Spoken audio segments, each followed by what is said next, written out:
Jade Cargill, we talked about CM Punk getting thrown into the deep end here. He signed on a Saturday afternoon. He's on the pay-per-view a couple of hours later. Jade Cargill, it's been a while. What's she up to? The Dallas Morning News is trying to figure that out as well. A little one-on-one with WWE's Jade Cargill here. She keeps talking up how she's ready. She's ready. But she's also saying that she wants the storyline to be really good and really top-notch when they finally debut her. So her interview here is, on her experience so far with WWE, when you have the monster behind you, backing you, the sky is the limit. So she is still very, very happy to be in the WWE. It sounds like she's getting a taste of, how the top brand in pro wrestling trains you. AEW they've got a good product, but it's more like you've got to be polished when you get there. Otherwise, you're going to be learning on the job a lot. WWE is more like, okay, we're going to polish you off camera and then let you show up when we think you're ready. How close do you think it is to you being Jade Cargill inside a WWE ring for real? So you want me to reveal what we have in the works, it seems? No, she's not. But she says the fan base should be patient. At what point does the rest of the women's division just leave her behind?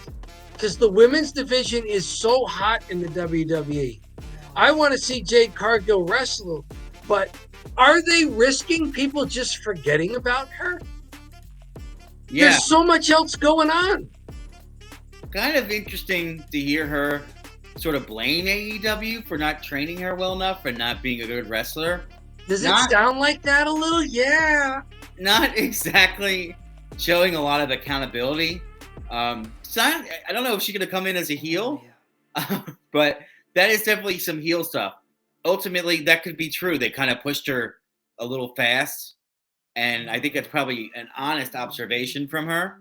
The WWE Universe knows exactly what they're doing. I trust them. I believe in this system. And when they see me in that ring, understand there's no turning back. She is still very optimistic, which she should be. I'm going to say that they risk having me forget about her. Yeah. It's not like the women's division is hurting and you're like going, oh, we really need Jade Cargill. Women's division is on fire in the WWE, especially on SmackDown that you and I watch. The longer this goes, the bigger the splash has to be when she shows up, right? She debuted so early, and then they showed that she was there, and then they kind of haven't put her out there yet. I don't know if this helps build it, or like you said, it makes you forget who she is. It has to be by Royal Rumble, right? If Royal Rumble comes and goes and there's no Jade Cargill, we start scratching our heads and going, what's going on? I would at least. Tell us in the comments.